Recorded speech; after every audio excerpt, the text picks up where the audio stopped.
recording. I guess we're here Yo, now. I really need some Nate Dogg playing in the background right now, or some Dog Pound or some shit, man.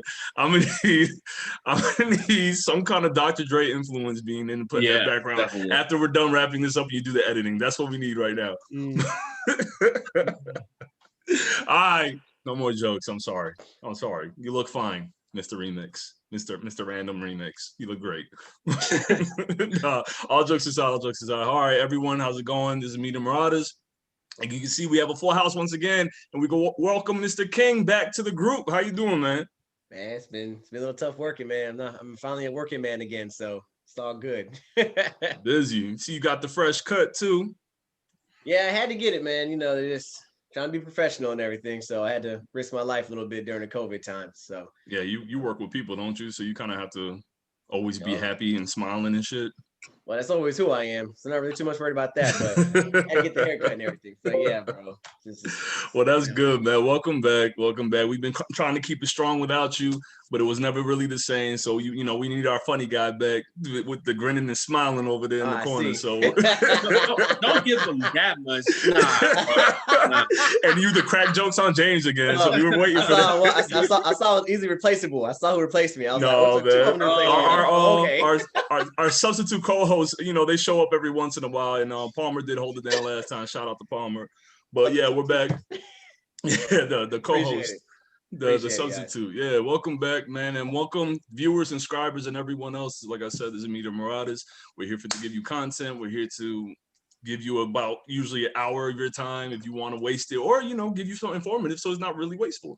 So welcome back once again, and we went into it a bit like we were really scattered last time, weren't we?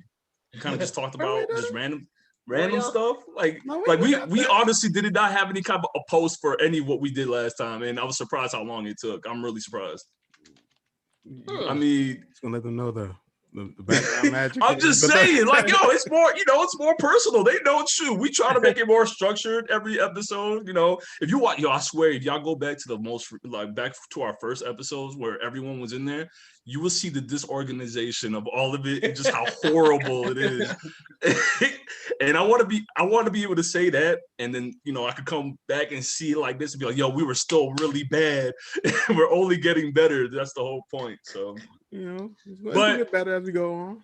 Yeah, man, it's a working title. It's a working force. So, and I'm glad y'all are part of it. So, with that, King, since you've been so absent and so busy for us, I think the viewers want to hear your voice first. What you got for us, man?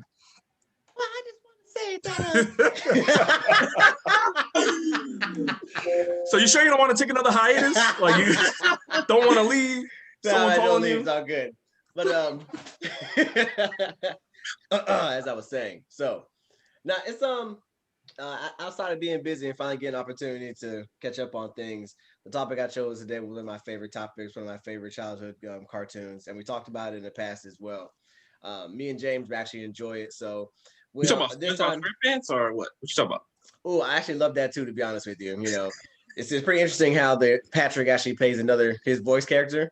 The guy that plays him is actually a pretty popular guy too, so that's pretty interesting on that. All right. So, I'm glad you said that. I'll talk about him next time. Next one. Thank you. But yeah, Transformers, man. I'm not sure if anyone knows, but Netflix actually dropped the second. Netflix is doing a War on Cybertron trilogy, and they actually dropped the second one, which was Chapter 2, Earthrise, and they actually did a pretty good job of it, to be honest with you. I looked at the visuals and how they actually did better with the animation for this one, in my personal opinion. I thought the same thing. I was wondering if it was just me. I swear there's something different about this. Yeah, I don't know. I don't know if it's. I didn't do my background research on it, to be honest with you, but I feel like it was more precise and there was a lot. There was better action to go with it too. I talked about it last time where they actually brought a lot of different aspects of the Transformers lore and made it into one version. And I think it's going to work. I think it's going to work out, though, to be honest. I was really skeptical in the first chapter of the trilogy, but then watching the second chapter of it, it was pretty good. It was actually not that bad. Let me check to make sure. I think it was 6 episodes, if I'm not mistaken, that they're doing the trilogy with. Like 6 or 7. It's on Netflix, like 6 or 7 around there. And then but I thought it was really interesting, really pretty good, to be honest. Even from the fact of the Autobots getting away from Megatron and bringing in some other aspects of um, of Megatron and the Nemesis and the ships that they use to travel from Cybertron to Earth, and then incorporating. I thought it was a very good lore aspect in this case because the second season or the second trilogy, should I say, a second part of the trilogy, should I say, brought the movie actually to the people that may not have seen the old school version, the '84 movie. And so You got the touch. you got the power. What Oh, you know? Yeah. So anyone that's seen that movie, animated movie, will know that was the best part right there for the rock and roll aspect of things. You had to say That was the jam. You had That to was say the it, man. jam. It was good. What's the And name so- of that song? Is he? I think it's. You Have the Power? I Is think he so. at the power? Or I you think have it might be something. It might be something. I don't Y'all know. ain't You fans. know, they just told you what the name was, and that was the song. It was the hook. My bad. might- Go ahead, yo. It might be, no, I don't know. It might just be. But Whoa. but from the first episode, I thought it was pretty. I couldn't go back and watch the No, I could have, but I didn't. Watching the from the first. Well, go ahead. Sorry. This is on Netflix, right? The new Yes, it is on Netflix. Yes, sir. Both Okay. are on Netflix. In my mind, I was saying I couldn't watch the other season, but you could watch the other season in season 2.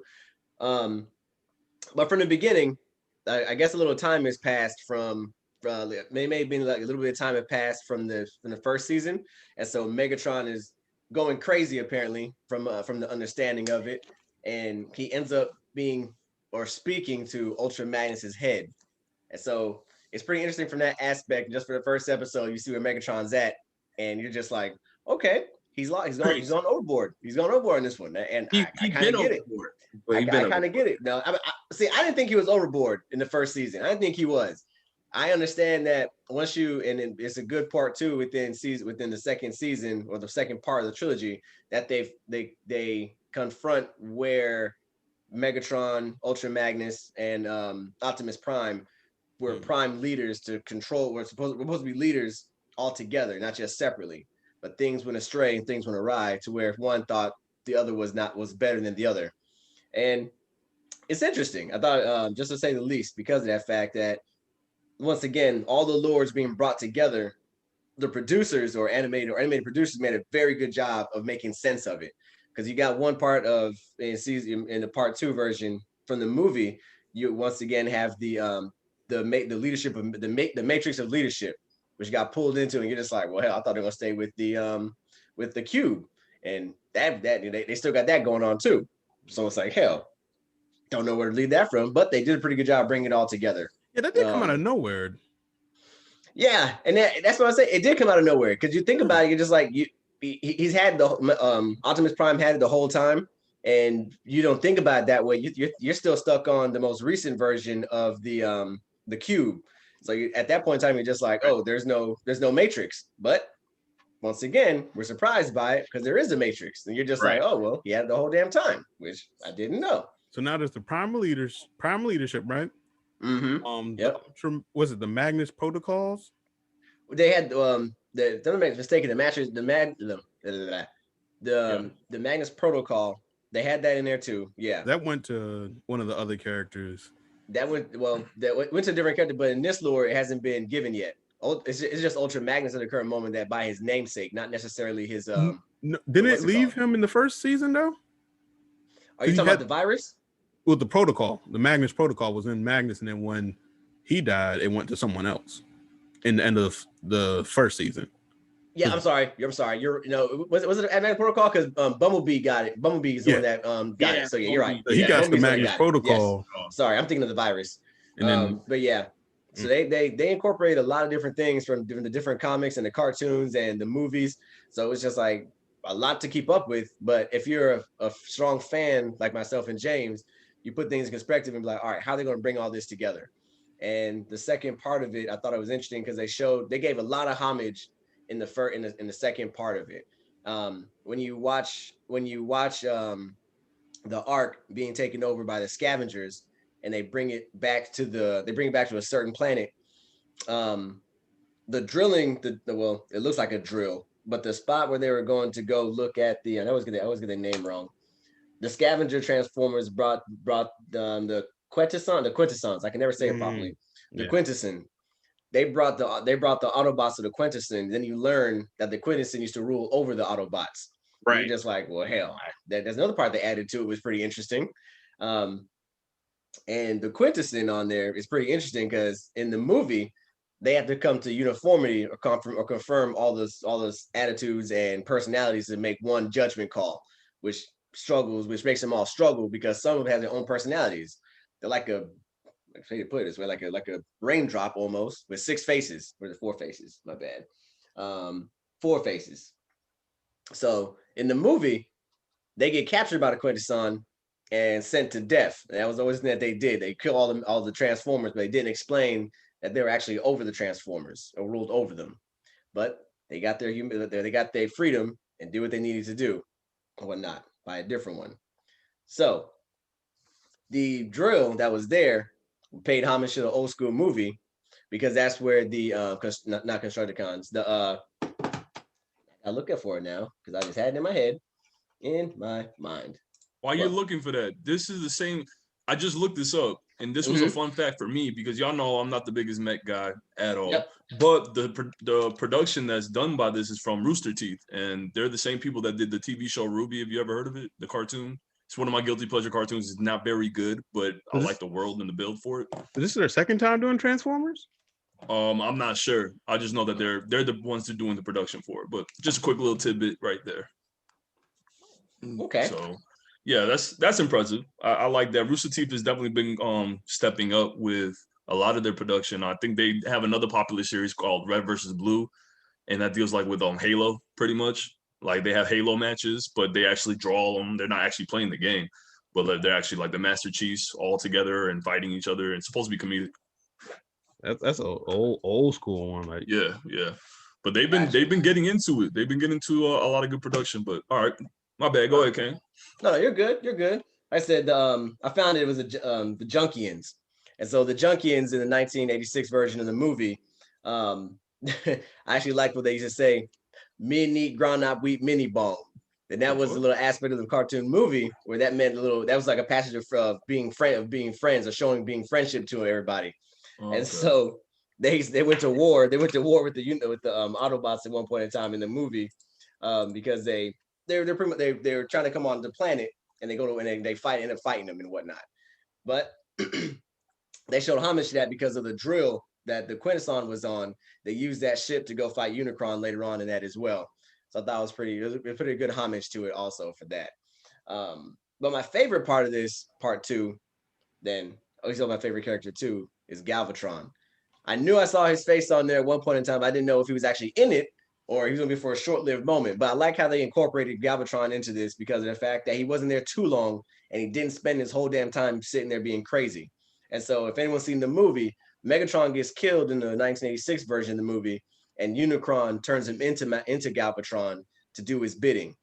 And as Unicron eats worlds, Galvatron is supposed to be a herald of some sort to make sure that the world is ready for him to eat them as well. So he does him a special service of resurrecting him. And so a lot of the cartoons follow this trend throughout the cartoons as well, where Megatron will end up dying and then Galvatron will take his place. But in some of the cartoons, they just kept him as Megatron. But if you're a hardcore fan like I was, the 86 version, every time he died, you'd think that's Galvatron right there.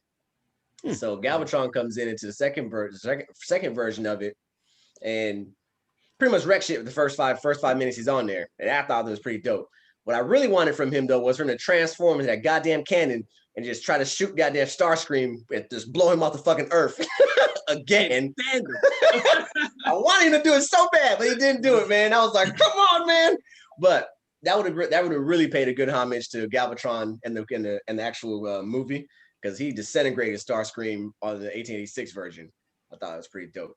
But he's apparently Megatron at this point in time may not be following the role that Galvatron wants him to follow because he knows if he wins, Galvatron will never have to go through that process of becoming someone's pet, pretty much.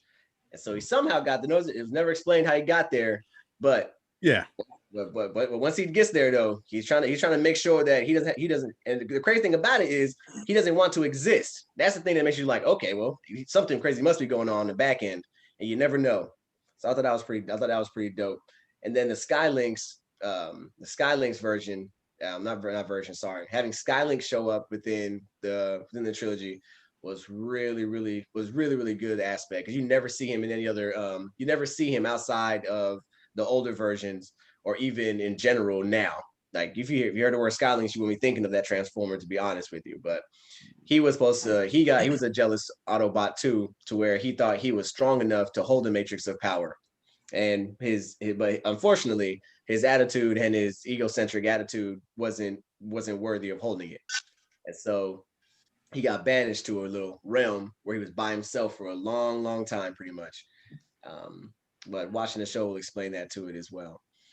I won't ruin the rest of it though, but as I said, I think the direction that is going in at the current moment for the next episode, the next chapter of the trilogy is really good, because a lot of people actually liked the Beast Wars version of Transformers, and coincidentally, the chapter ends with them, the Ark and the Nemesis, actually being on Earth somehow, some way, or not somehow, some way, sorry, ends up being on Earth, but they crash land on Earth as well. And the last Transformer you see is actually Dinobot, where in that version, Dinobot he was at first a Predacon, but then he switched sides and became a Maximal / Autobot.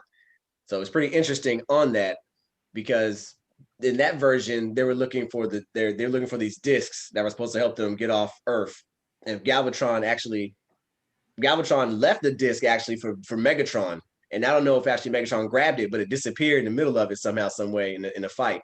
So it's pretty interesting. I just want to see where it's going to lead off from there, but I like the direction they're going in. They show a lot of homage and lore in that second chapter compared to the first chapter. So I thought it was a pretty good watch. So if you do like Transformers, I recommend it, definitely. See, that's I have a question. What was the big one inside the ship? Not to give any spoilers. Which one are you talking about? The Scorpion? Oh, Scorponok. Sorry. Okay. You talking about Scorponok? Yeah. That was pretty interesting too, because you don't see. I don't remember what he's from. Scorponok was a toy where they had the Scorponok was a toy where his body is supposed to be actually a fortress. But when he transformed, there was a little smaller transformer that's supposed to make his head. But this version I thought was pretty dope. He was they stayed true to what he was, but he wasn't a fortress. That was pretty interesting on that. But he was just a large Autobot. That was a different, I'm sorry, not Autobot, sorry, Decepticon. But he was a different race of Decepticons, which I think probably led forward to the Ark and Nemesis going to Earth somehow, some way. That's my personal opinion, but yeah, Scorponok was pretty interesting. Scorponok was pretty interesting. So he wasn't one of the Decepticons that used to become one big Decepticon. He wasn't one of them. No, he wasn't like Predacon. Yeah, or he wasn't like Predacon, or you're the most popular one. The construction ones. Yeah. I can't think of his name now. Yeah, man, I'll remember it later. I hate myself. But yeah, the Constructicons came together to form him. And now you're talking about the Scorponok didn't do it though. Okay, because definitely looks similar, and I was like, wait, I don't think this is the same person. Or it's the same race, but okay. Right. I'll say the only thing that got me was Optimus Prime gotta go. What? Like his character is just blah compared to everyone else. But this is the thing though. Prime is finding his way, and I think he knows what he needs to do. But I feel like he was misguided at first. Like he was just supposed to be like a good guy, but he didn't have like no true path.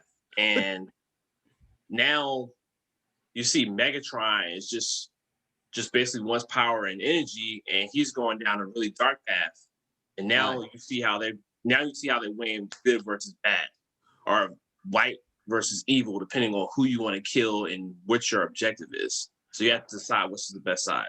Devastator. That's his name. Devastator. Thinking of Devastator. Yeah, it was Devastator. Yeah, I remember thinking of Devastator. But to answer your question, or to bounce off your comment, Mr. Random, Optimus Prime. Optimus Prime. I think the personality they're going with Optimus Prime is when he first received his when he got the power of the Matrix leadership. He was at first just a data collector. He was never really a soldier. So when he received the Matrix of power, he became a Prime. So it's a transfer of power, but his personality is still that of, I don't want war. I don't want to do this. We can find a whole different type of way to do this. While Megatron is that steadfast, go hard guy, like, yo, we need to get this shit done. And you're in my way of getting it done. And so the aspect of this one, he's more of the comic book version of the War Within, which is actually my favorite version of Megatron in the tank, or a different tank, should I say. But Optimus Prime, Megatron doesn't like Optimus Prime because he has no backbone, and he knows it. So that's why he's always on top of him like that. Well, see, what's getting me though is like Megatron's character is like steadily growing. Like you're seeing Megatron change as this is going, Right. And Optimus is just like, I'm gonna do something. Like do something. More like, background. You don't think Optimus is gaining more backbone as he's going? It's just not as fast as Megatron. But his character growth is just, it's not sitting well with me at this point. It's just like, do something. Like, I don't need him to, like, become a warrior or anything like that. I just want to see some kind of change somewhere that's like a noticeable change, not like a minor. You want to take the whole helm, huh? You want to take the whole helm. Let's go to war, guys. Let's do this. I think I get it more along of stop being you're just a NPC pretty much. Like you're acting That's like an what NPC. It feels like to me, because everyone around is changing. Like everyone around, like the old team, Bumblebee, the Decepticons, like even Starscream. Even though Starscream's character is the same, Starscream's even changing more than Optimus. I'm like, yo, Optimus got to do something at this point. Like, so could it be more the sense of, like, it kind of seems like you already know he's a major player, so maybe they're finding a moment to. Yeah, they're downplaying him now to when he gets to that end game, where when he gets to that defining factor, he shows that leadership skill, right? Real leadership, yeah. Everyone's a main character. Like breadcrumbs. Maybe they're giving breadcrumbs throughout the show. Like, that's the thing. Everyone's a major character, and everyone has like different roles that they play.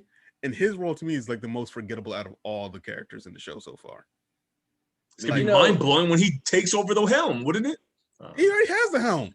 It's just boring. He's just a boring character to me. Like out of all the like he just doesn't want to fight. I feel like he just doesn't want to fight, but he's saying that he has to fight, but he doesn't want to fight. I know, but how long can you run, like in a story? How long can you run that one character thread for him? Like, I feel like he's gonna have something happen. Something's gonna happen good for him. I think in the third chapter though. It's got to. That's what I'm hoping for. At the end of the day, I think what I like about the second chapter too is how they incorporated what's going on Cybertron too. Yeah. And it was a comic book version where Shockwave becomes the leader of the Decepticons through Cybertron when Megatron's gone. And at one point in time, he actually does fight Megatron for leadership with the Decepticons when he comes back too. So I think it's pretty interesting with that angle that they have for Shockwave. I thought was really good because I was just like, oh, okay. And they even explained. Say again. Even Shockwave's, like, think about his growth as a character from the first to this chapter. Like Shockwave has always been a sarcastic, I want to rule anyway, and I want to do. You're using the wrong word. You're using the wrong word. Shockwave isn't sarcastic. Shockwave is what's the God damn it? Dick. He's like, he can be a dick, but he has no emotions. He has no emotions. So he's not. He doesn't care. He wants the most efficient pathway to success at being a Decepticon. So he's not ruled by emotion. So he's more of a straight shooter. He's not worried about your feelings. Like, this is what we need to do. Stop being a bitch. Let's get it done. Yeah, I think he deleted his emotion. Yeah. He deleted his emotions, become more proficient. Like, if you see him in the first season compared to the second season, first season he's just kind of like, I'm just here doing my scientist stuff, doing my analytical. But then by the second season, you can see he's like, all right, you going crazy. I need to just do what I need to do. Yep. Okay. So this is definitely going to turn into a Transformer channel if we keep doing this. This is going to be, if you don't know my point, this is going to be the thumbnail for this episode. I'm trying. A lot of this is going over my head. I only know main names, and I'm not trying to be a dick and say, yo, we need to move it along. But We need You're to being a move dick on. now. The minute you said but, you're being what you want to be. I'm not trying to. I'm sorry. telling you, wait, I'm there's sorry. He said, I more wanna be that discussion guy. we had there. There's more. But let me ask this. So you watched the whole second season, right? Yep. Mm-hmm. From the first, by the way. you said what? It was 6 episodes. I confirmed it. Oh, okay. Okay. So from the first to second season, has this one improved more, or has it kind of kept the same? Definitely improved.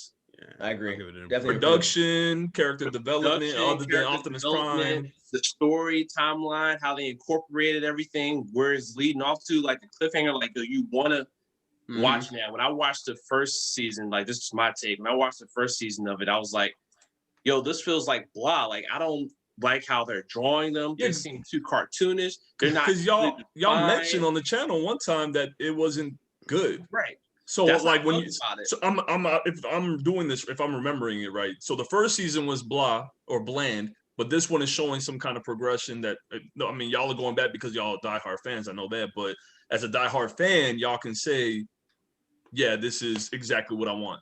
Yeah, I Yes, can definitely agree. I can definitely agree that. I feel like the second season they anteed up a little bit, and they're doing a lot more. They did a lot more action with it too.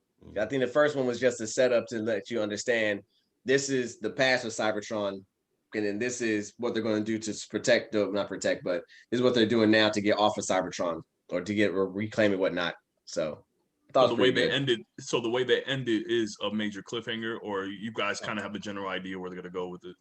I honestly, the end of it was like Earthrise, and you like, what are they going to do next since they incorporated so many other aspects? right, because like I said, the part they leave off at is where the Beast Wars arc starts from the very first episode of Beast Wars. I know that now. I got you. It's where the Ark and the Nemesis actually come to Earth and they get stranded. And so if you watch Beast Wars, you have to remember Megatron and Optimus Prime's groups were two separate factions. And then the future version, or was it the future version? They had to find the Ark. They found the Ark and the Nemesis at different points with Megatron and Optimus Prime's bodies in them. So they weren't necessarily them, if that makes sense. So they're different incarnations of them. And then when they go find the Ark and Nemesis, they understand what their future was supposed to be held on. That's interesting. So that's why I say the lore of it is going to be interesting because they incorporated so much from the first two. Like I said, I feel like they took the comic book version for part 1, which is really dope, to be honest with you. And then for part 2, they took the old movie and then gave us a little bit of the old movie and the old cartoons to go forward into the Beast Wars and then forward. So if I were to make a prediction or an assumption, I would think that they're doing the Beast Wars version and then for the Beast Wars version, maybe go forward in time somehow, some way, and then end up being Transformers in disguise, as in Optimus Prime being a full-blown truck, and then Megatron being a pistol or maybe another tank of that nature. But like I said, we'll never be able to tell. But that's what I think. And then the future goes somewhere. I'm thinking with this one, I think they're going to show the Beast Wars crashing, but then they're probably gonna do like a time skip, like to modern time. That's what I was thinking too. Yeah. Oh, really? It could be because because when they crash land, the Ark and the Nemesis actually did go into hibernation, and all the bodies of Megatron and Decepticons and Autobots were in suspended animation. So that's why the Autobots and Predacons were looking for the Ark and the Nemesis in Beast Wars. Okay. I forgot that because I was thinking of like the gorilla, and I was thinking about like the T-Rex, and I was like, I can't remember who they were because it was just like so long ago for me. Yeah, I mean they were Optimus Prime and they were Megatron, but they were. It's kind of hard to explain. They were Megatron and Optimus Prime, but they were of, I guess, a lineage or something like that, or some type, where their sparks were part of who they were, but they weren't necessarily them into the future or the present. So it's kind of tough to explain that. Okay, I kind of get it, like almost like reincarnation, something like that. Yeah, like it was like Optimus Primal was the gorilla. The gorilla. Yeah, that's what and then I think Bumblebee was Cheetah, right? Cheetor, yeah. Cheetor. Was that Bumblebee or was that Hot Rod? No, Hot Rod wasn't. Hot Rod wasn't in Beast Wars. I mean, Bumblebee was definitely Cheetor. Okay. All right, that was a lot of information. That's right. A lot of information, man. There's so much tied to it. Like I'm still trying to remember all of them. Like, wait, like everything happened in Beast Wars. Now, yeah, all that air going past Max's head got him getting balder and balder. I just shaved yesterday. I feel I'm even more bare now. God dang, y'all. No, but that's a lot of information. I know like Transformers is like one of the biggest franchises out there. So like even though I might not be into it, there's millions and millions of people that are in love with this series. So it's crazy to hear you guys talk about it. And like it's usually I'm on the same page with y'all with a lot of things that we talk about, but it's just Transformers is just something I've never really got into as a kid. So just too smart for you, is what you're saying? Yeah, that's what it is. It's just those cartoons when they can transform into cars, that shit is just it stays over my head. I don't know what it is. So it has to be like an engineer type of thing. Y'all, the way y'all heads work or something. But he was so funny about that though. A lot of the old school cartoons were a lot of mechs. I think of Mad Zinger. I think of Mad Zinger Z. That was a mech show. GoBots. Yeah. Transform. GoBots. Power Rangers had mechs in them too. Yeah. Yeah, I know it was a wave. Kamen Rider. A wave. All right. Saber Rider. Yeah, there's a lot. Power Rangers. Everyone knows, but I want to put out there, but everyone knows the original Transformers were GoBots, right? Yo, what y'all know? Remember that tape? Remember the tape that popped out, bro? Remember the tape? Ooh. The tapes. Yeah, there was a tape. Tapes. Ew. Anyway, no, I'm joking. All right, but thank you, King. Thank you. That was a lot of information, man. I'm not gonna promise y'all that I'm gonna get into the series. I most likely won't. But to the viewers and subscribers that definitely want to get into it, yes, go for it. I got these new glasses just so I can do this every so often, and you know I'm being truthful and honest with the Transformers. That's all it takes. Okay. So should we do like a quick break, or should we just keep trucking through? I think let's go ahead that break. Let's go ahead that break. Quick commercial break. We'll be right back. Now from our sponsor. All right, so we're back. Had to do a quick commercial break, and we just finished up with the good spiel, nice good information from King on Transformers, a TV show on Netflix, and now we're gonna follow up with Mr. Random over here. All right, the low number 1, 2, or 3. Let me give you 0. 3. 3. All right, we're going with Guilty Gear Strive then. All right. Yeah, I'm good. I'm ready now. Let's get it. Now you're gonna get hype, huh? No, I'm not with you. I was hyped before. I was with y'all the whole time talking. So Guilty Gear took the time to give out the information on a lot more about what's going on with the new Guilty Gear Strive, like the whole gameplays and all that. They gave out the what was it? The single player mode. Bro, you sound so much better too, by the way. That mic is really good. I know, right? You know? Yeah, all right. My bad. Go ahead. You know how it is. I got jealous real quick. Sorry. Yeah. So yeah, they're showing it. It's shaping up good. You know, I played the beta when that came out, and the gameplay's pretty fun. You know, I'm not as big as a Guilty Gear fan as as our boy Nigel is, but he's a big Guilty Gear fan. No one else. Well, is he? Yeah, you're right. You're so right. But it's shaping up good. The character roster's pretty good.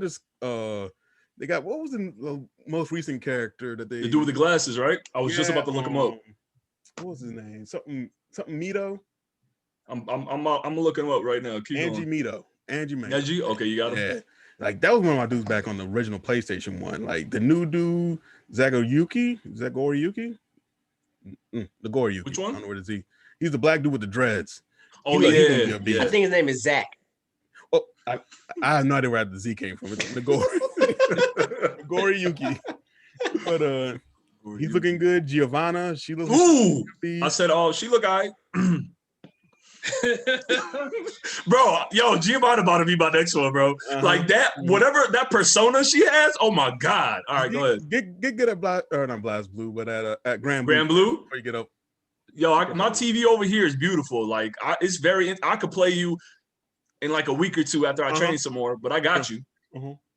But yeah, you know, Potemkin, Chip, False, all them. It's looking. Who got the dog? Who got the wolf? Who got the wolf? That's Giovanna. Yeah. That's the. I see. Like, okay. No, yeah, we're not that type of channel, y'all. Yeah. That's late night. That's for later tonight. So that's usually just me. Anyways, I'm sorry. Go ahead. Continue, Randall. Actually, like even the arcade, like even the arcade mode looks like it's going to be worth taking the time to play. Like the idea of if you don't do well, that all of a sudden it switches into a like a tag battle mechanic, which some people are kind of hoping they put that into the versus mode, like like a party mode type situation. Even like they got the rollback netcode now, so you don't got to worry about like the lag. It's looking good. It's looking good. You saw that 6-minute video that they presented out? Oh yeah, bro. Oh yeah. I was about to start watching that when we was in the channel, but I was like, it's good. It's very impressive. You make sure if you do watch it, James, it comes out Japanese, originally Japanese, but they have a dub version for it as well. Oh, they do? Okay. Yeah. And he got like an announcer talks like this. Yeah, I really hate it. I really fucking hate it. It's so dumb. But yeah, I'm like, and I was looking at the website, and I'm like, they have like a 6-chapter webcomic out on the web page. So I'm gonna check that out. I'm trying to remember. It's not a prequel to Guilty Gear. I'm gonna be 100% with you. I have no clue. And I know I'm a fan of Guilty Gear, but the story was something that I never got into. I always wanted to look into the beginning. So I only know bits and pieces of the most recent one, the one that's already released. I know bits and pieces of that, but I've always told myself I want to know the whole lore of it before I know that. Yeah, that's like a lot. It's like reading like 7 Lord of the Rings books. Yeah. I know it's a lot. It's a lore heavy fighting game though. Like I remember I was looking at was it Exorcise 2? Exorcise 2 was the most recent. Rev 2 Exorcise. Yeah, Exord. Yeah. But then I was looking at that, like that was the first time I actually like paid attention to story mode because I picked up a whole bunch of fighting games during the pandemic. But and I was in the wait. I was like, when's the fight start? Like I slipped it in.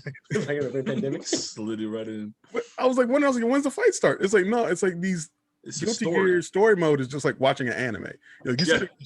Hit play and you start watching like chapter 1, chapter 2, chapter. Yeah, Street Fighter 5 try to do that shit. Did it work? No, Street Fighter 5 tried to do the a little bit. What's the fight? They try to do more the dead or alive way. Okay. Just a little bit. Okay, yeah. Stupid. No, but it's new Guilty Gear, bro. I don't. It's only a little thing because I like the little chibi. How they have the little chibi network stuff, like when you're playing people online. But you don't have the to little use chibi versions, huh? You don't have to use it. Yeah, but I'm saying like they got the little sprites to kind of. Yeah. It's weird now. It's kind of like a Tower of God type of thing. You don't have to use it. Oh, okay. You gotta use it. No, it's no. You have to. I must have misunderstood that shit. No, man. It's like because like they're finally. I think this is the first game of theirs that I've played since. Since online's been like normalized, that you don't have to use a lobby room or anything like that. Like That's even dope. like in Dragon Ball FighterZ, you got to go to the lobby before you can pick rank mode. This one is that you could just pick rank mode and skip it. You don't have to go to the lobbies and all that stuff. I know when the game was first announced, like they were doing the whole because Guilty Gear is a very technical game. Can be kind of convoluted. It's not like most fighting games now where almost everyone has similar directionals to do specials and shit. I would say most fighting games aren't simple. Some of them are like there's certain input of buttons that are too similar for my liking. Like you can have 1 or 2 characters that have a difference. Like you might have a certain direction, you might have to do a half moon on some, but most players in games like Dragon Ball Z fighters, it's a simple game to know how to play, but there is technical moments. I'm talking about directional input. That's what I'm talking about, Thomas. I feel like Dragon Ball is a button mashing game. It is not. It can be. That's what I'm saying. I feel like it Definitely can be be a button mashing game. When was the last time you played Dragon Ball Fighters? Going off subject. Maybe about a year ago. Maybe season. I never did actually. Season 2 DLC, season 1 DLC, maybe. I'm just saying. A lot of there's these new generational games, and I'm not a big like fighter person, but I enjoy the audience and the content. It's just if I gotta keep pressing a button to complete a combo, and of course if you could implement it your way to make it more convoluted, that's cool. But if you got to do that, it just doesn't seem as what I was grown up playing. So like Guilty Gear now, where they kind of have that hand holding and making it more accessible for play. I understand that for other players, so that notoriety could get around. I get that. That's cool. But I just hope they're not taking too much away from the original, like how the original is. That's what I'm saying. Like with fighters, Grand Blue, Blaze Blue, Cross Tag. Yeah, that right there. Come on, have you played Cross Tag? Yeah. Nope. Bro, I played Cross Tag. It's like almost everyone has similar directionals. Like almost everyone can do a special the same way. That's the part that it's like playing chess. Everyone has like the same tool set. Yeah, but the combinations aren't going to be the same. Like you have to know what you're. Get it. Like with fighters, if you use Beerus compared to Frieza, that's completely different game you're playing. If you're using Ginyu compared to Goku compared to Vegeta, all of them are different gear sets. Or Goku versus Kid Goku, or Goku versus Goku. They're all different. Whatever, Instinct Goku, or Goku versus. There's like about 5-6 other Gokus you can play against. The only real Dragon Ball game that matters is Tenchi Budokai 2. Oh they had shit! Everybody in that bitch. I used to think I was the shit until I met Nigel. They had everybody in that bitch. I liked everybody being in that game. From Super Saiyan 4, which is all of a sudden frowned upon because we got gold, we got God level Goku. All of a sudden. Insanity mode, instinct mode and shit. But see, that's the thing though. Like with Blaze Blue, I think they're going to add like the simplified stuff a little bit. You mean Guilty or Blaze? And Guilty, yeah, Guilty. Because I remember when I was playing KOF 13. That's some crazy shit. But that's the thing. They added that basic stuff in there. People are like, oh, it's easy because basic. Okay, see me on KOF 13. And let me show you if it's basic. It's like, all right, come get your ass whoops. That's what you want? It's like these things makes a beginner feel good. But then when you are a person who actually plays the game, there's so much more there. I hear you. Like, you're more of a fighter-centric kind of player. I like to play for the aesthetic and the feel and the characters and the story. I unless it's fucking Persona 5 Ultimax Arena, anybody can see me in that. I'm nice, but that's other a simple one too. That's and I will agree with you. But like you said, and like after what you said, and kind of see what you're talking about, if you play Ultimate Persona 4 Ultimate Max Arena, if you want to be cheap, they punish you by being cheap though. They punish you by using strings, like your attack input. Like if you just continue pressing square or some shit. If you were to actually, you could do that and still the percentage of damage will be a lot lower than actually inputting the combo yourself. So there is ways you can get around shit. You know what I mean? That is the same thing in Dragon Ball. If you do the combo, like if you do your combos manually, and same thing with King of Fighters KOF. If you do your combos manually and then you also learn how to build your own combos, you will do a lot more damage. Like if I do an auto combo in Dragon Ball Fighter, I'm doing maybe 1/5 of damage. If I go in there with combos, assist, and all that stuff, I can take half your life bar or I could TODF you. I'm not a TODF player because I don't stay in the lab like that. But lab, for y'all don't know, explain comment. I like to think our demographic understands what a damn lab. People don't know. But some people don't know. The labs when you go into training mode and you're practicing combos and all that. Are they performing science? No, a lab is putting out there. I didn't want to say it, but I got it. But yes, a time capsule. There you go. It's like a time capsule, or like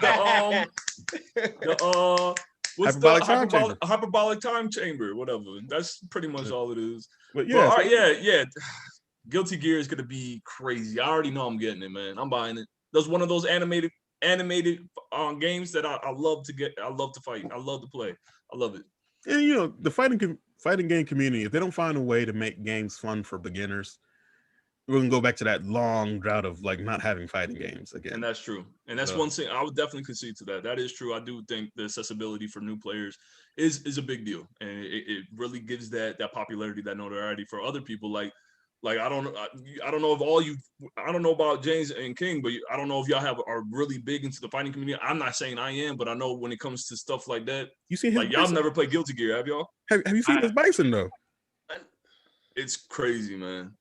Sometimes I go back and watch those championship fights, bro. Like it's crazy. I saw Chip from Guilty Gear from the other game, and I love Chip, and I can never do that motherfucker. He's a fun character. He's been fun since the first time. I paid attention. I paid attention to the fighting news and everything. And sorry to get off Guilty Gear, but like KOF, I'm just trying to figure out why they want to bring back Terry. I'm really trying to figure out what bring back Terry and Andy. You know Terry's coming. Man, they have not brought him back in so long, man. Just like bring back fucking Terry. He was 13. I want to do a Geyser Power. God dang it. He was in 13. Terry, Andy, and Joe. Oh, were they? Yeah, they even brought Rock in that time. Man, why fuck I didn't see it then? Maybe I'm wrong. Because 13, I think this is King OF 15 or 13 or 14. 14. It's 14. They were in the last one. Yeah, he was in the last one. The last one didn't go over too well with people though. People didn't like the way they looked. I think that's why. My bad. I think that's okay. I think that's what it was. It was a bad reception of him. That meme you posted with the black news anchor. That was from 13. Stupid. Yeah, that was a good one, man. I ain't gonna lie. I laugh at that one. Yeah, me too. Oh. Hey, yo, the internet moves fast, dog. That was crying. Someone was sitting on that one like, no. You know someone was because when I took it, I was like, this didn't get enough notoriety for what it was. Oh, horrible. Oh man, but that's fighting games in general are about to be good this year. It's gonna be a new. I think 2021 is gonna introduce some shit. Not even just fighting games, just in general with video games. But that's just one of the many. But all right, yeah, Guilty Gear. That's gonna be fun. When's that coming out? Oof, I should know this. Is it April? Let me check. It's close. I think it's close. They got to reveal one more. No, they're revealing one more person in April, I think. April 9th is when it drops. There's a beta coming out or demo in March. Yeah, and there's one character to be left. It's interesting because they're speculating that it might be Baiken, but it might not because I think Baiken took the polls in most of the world besides Japan as the number one character you want to see in it. I wanted to be Sin, but I know damn well it's not going to be Sin. Which one was Sin? Sin is Kai Kisuke's son, the one with the flagpole. My main. That's the only one I use. Dizzy's son. Huh? Isn't it? Yeah, Dizzy and Kisuke, that's their kid. Beautiful. That's a beautiful thing right there. Oh, actually, thinking about it too, if you go to YouTube, I don't know if they still have them up there, but Arc System put like pretty much the whole story mode. They were putting it on their YouTube page. Really? Yeah, they're putting the whole story mode. That's what I was waiting for. See, I need to watch that. That's something I definitely gotta watch. But all right, all right, let's move it along. Fighting game community. We need to talk more about that. Honestly, Smash Brothers, all them. We need to. I know. I talked to Nigel. Nigel wants to do like a one day, just come on with a bunch of other guys that we on the fighting community with, and just talk about like certain fighting games. Like I know Grand Blue is a new one for us right now that we're really getting into, or at least it's new for me, and I'm really getting into it. I mean, I'm gonna get into it. It's gonna happen. But yes, all right, we're gonna move it along, and I'm gonna start up. Mine's not gonna be too long. I'm gonna try not to let it be long. I swear I say it all the time, and it ends up being 20-30 minutes. But this one, honestly, I'm not gonna let this one last. This one, I've been. Y'all know we just talked about video games, so we're gonna keep talking about video games real quick. I'm going to talk about a game that's been really kind of holding my attention. I'm really surprised, and I think you guys might be a little proud of me that I like this game. Tom is already judging me because he knows. All right, so there's this new game that came out. I want to say it released last year. In Japan, it released November 28th in 2019, but it recently just released in the US in September of 2020. I want to say September or October, and it's called 13 Sentinels Aegis Rim. All right, so I kind of want to give you guys a synopsis. I don't want to just go off the rip, and I had the freaking page, but now it's completely gone. You want to get my take first? While you're looking at it? Go ahead. A game about half-naked teenagers and robots. Ain't right. Ain't right. Bro, don't you swear Sully this game like that. That is not. Am I lying? That is not true. See, Am you I have to lying? wait. See, Oh, look, wait, my bad. They're not half naked. They're fully naked in robots. There you go. See, you gotta All right, you know what? I'm not gonna let you get off by saying some shit like that. Hold up. He said, "Get off." That's not my type of thing. I'm sorry. All right, real quick, I'm gonna give you quick. I'm getting this right here from Polygon, the article Polygon that talked about it a little bit.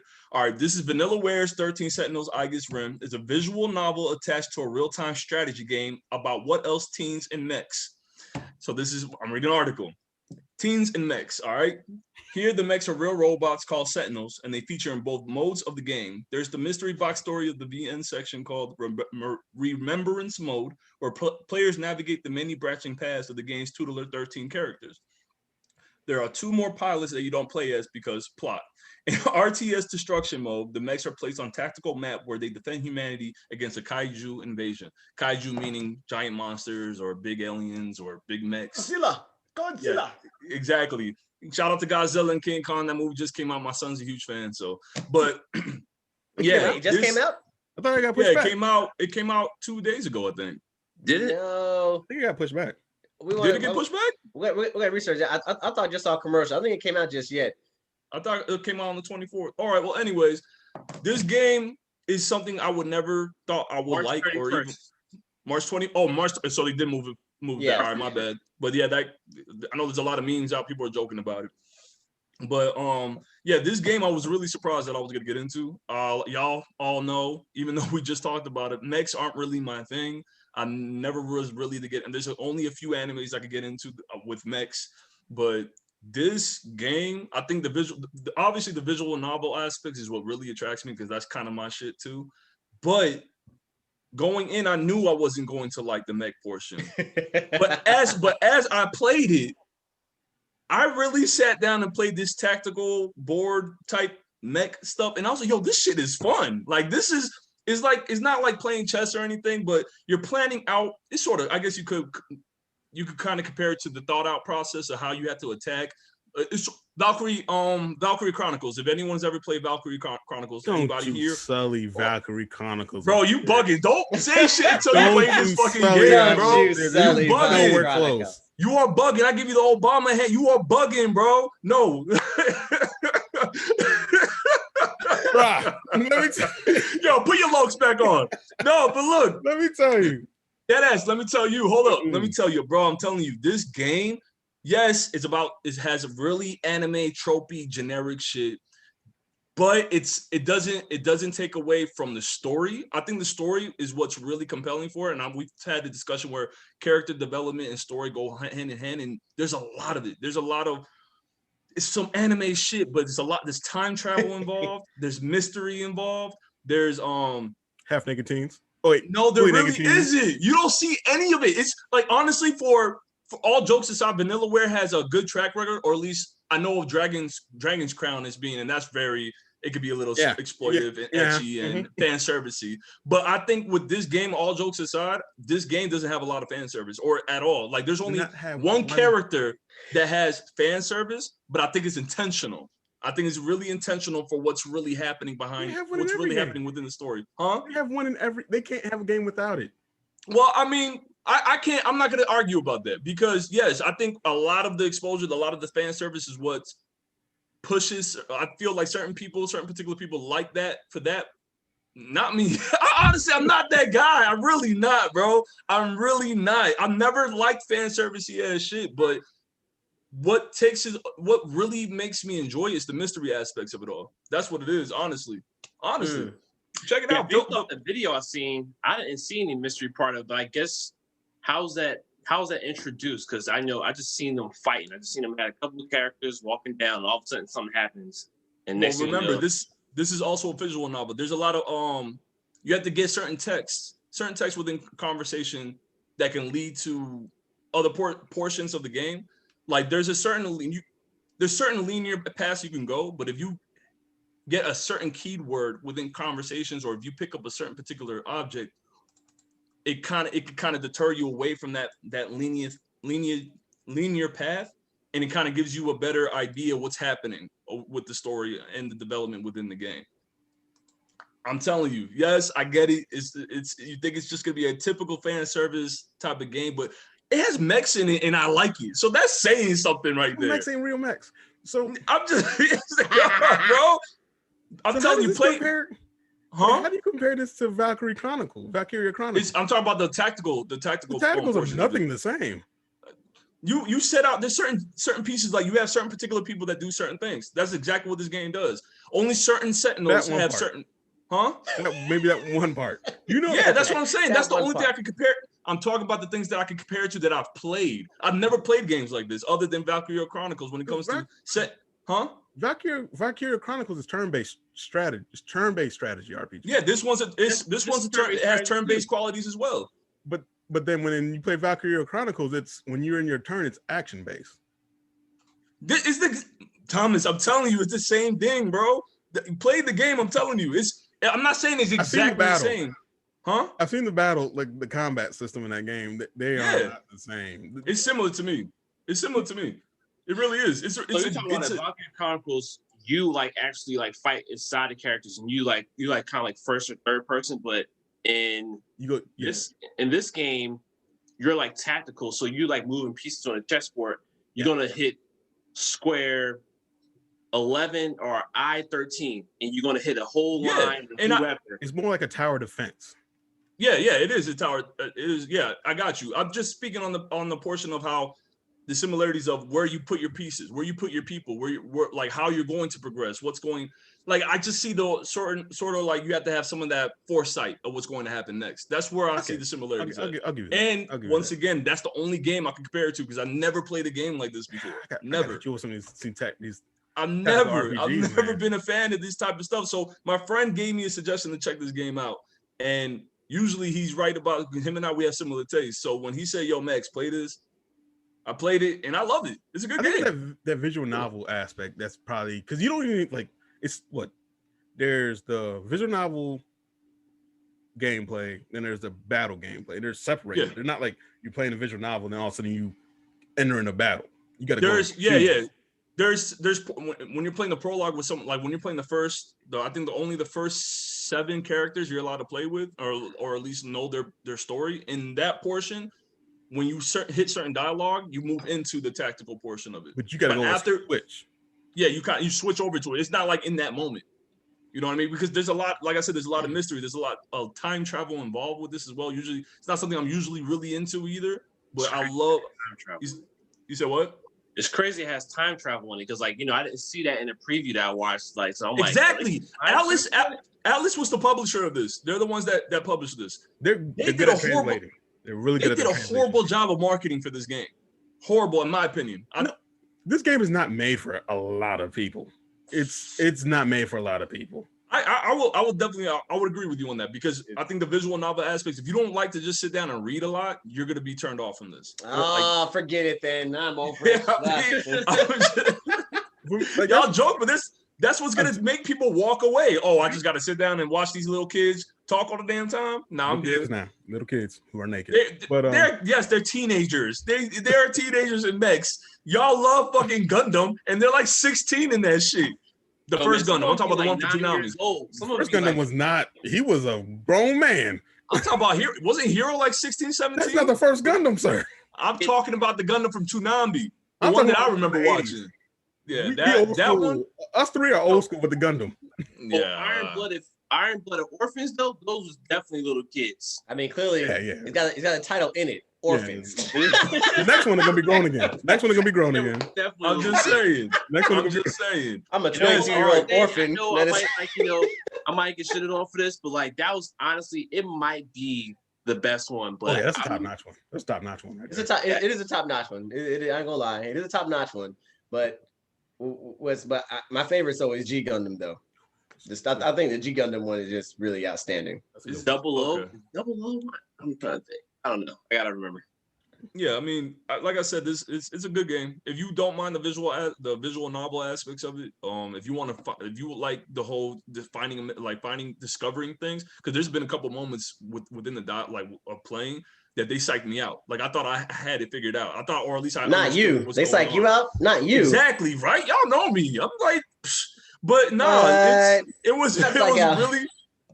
it really like there was portions of it. I was like, yo, this is it. And then it completely switched them. Like they baited me throughout certain points. They baited me. I'm gonna be real. Hey, you I think it's judge. I think it's one of those games that I wouldn't have a problem watching. It's like because for me, looking at the battle system, and because I had that game pre-ordered, and then I saw the battle system, then I watched a live stream, and then I was like, I don't want this. It was. He's elitist. I don't want this. And that's what that's that shit I'm talking about, bro. I saw this when my boy told me, "Yo, check this game out. It's good." I looked at it and the battle system. I'm like, "Yo, this is trash. Why the fuck would I want to play this?" But he's like, "Yo, Max, I'm telling you, play it. If the shit ain't good, I'll pay you the money back." He said it wasn't good, right? Nah, man. I'm joking. He never said that, but that's how good it was. That's how much I enjoyed it. You see what I'm saying? Like I played a lot of strategy games and whatnot, and that's what like. And then I love Vanillaware's games. Like I love Muramasa, Odin Sphere, Dragon's Crown. They didn't make Muramasa. Damn, I totally forgot about that. This is a full on departure from what normal Vanillaware games are. Yeah, they're more hack and slash. And they use that story, but they're more hack and slash action based. And I was like, when I saw mechs and Vanillaware, I wanted action based mechs. Yeah. And what I get? Not that. Yo, man. What I get? Goddamn toys. I like it. Action based mechs in this game with the whole storyline, man. Oh, I'd have been in. I'm telling you, I'd have been in.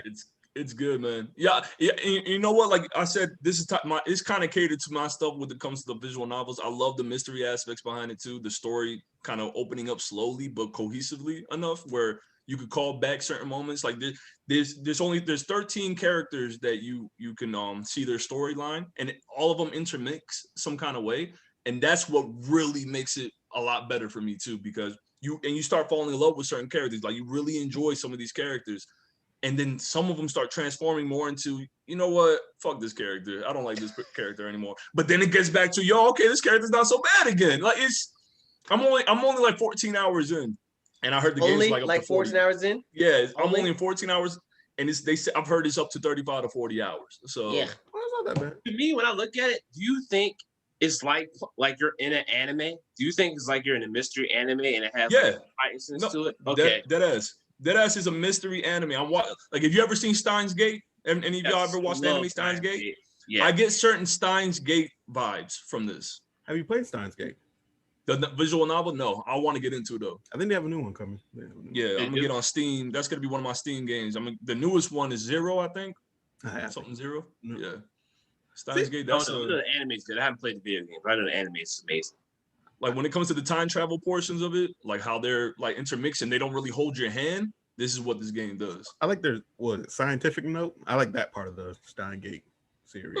That's a long series. I know. Yeah, Chaos Child. I think it's part of Steins Gate. Oh, that was a good anime. I want to check that one. Chaos Child. It's Chaos or something. I don't know. It was a good. They had some good animes under that. Yeah, they did. They did. I might come out with another one, or what? It's not finished, right? They keep coming up with new ones. I might check that 13 Sentinels when it's like on like sale for like $13 or something. Yeah, I bought it for 50 right off of PSN. 50. Yeah, it was 50 or 40 or 50. One of those. It was on sale recently. Yeah, I missed the sale. With like Hunt, I missed the damn sale for Hunt. I played that fucking game. My bad. My language. My language. All right, Captain America. but yeah, so that was my spiel. I hope you guys at least look into it or at least watch the gameplay for it. I think you guys will enjoy just the gameplay. You start streaming it. Yeah. He said what? Stream it so we can watch it.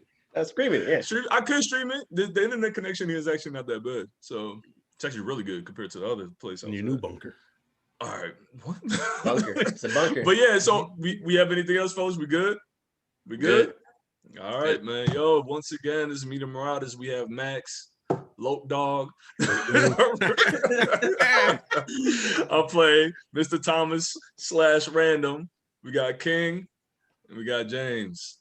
It's always good to see y'all, man. Always coming back with something, and for the creators, and for the audience, the subscribers, all the fans, the people that keep coming back to see us. We really do appreciate it. I've been seeing little comments here and there. I try to reply back, but for some reason, some people I can't comment back to, and I have no idea why. So I forgot to let you know about that, Thomas. And maybe you can help me out with that. But for the ones that did comment, thank you for the comments. I see my brother, he be coming in sometimes, so I appreciate that there, Mr. Thelonious. And yeah, that's it. Please click like and subscribe. Please like, please click, please do all that stuff. We really do appreciate it. It gives us some kind of algorithm that goes out into the world. So, you know, support and all that, love, appreciation. So till the next time, y'all have a good night. Be safe, and we'll see you on the next one. Peace.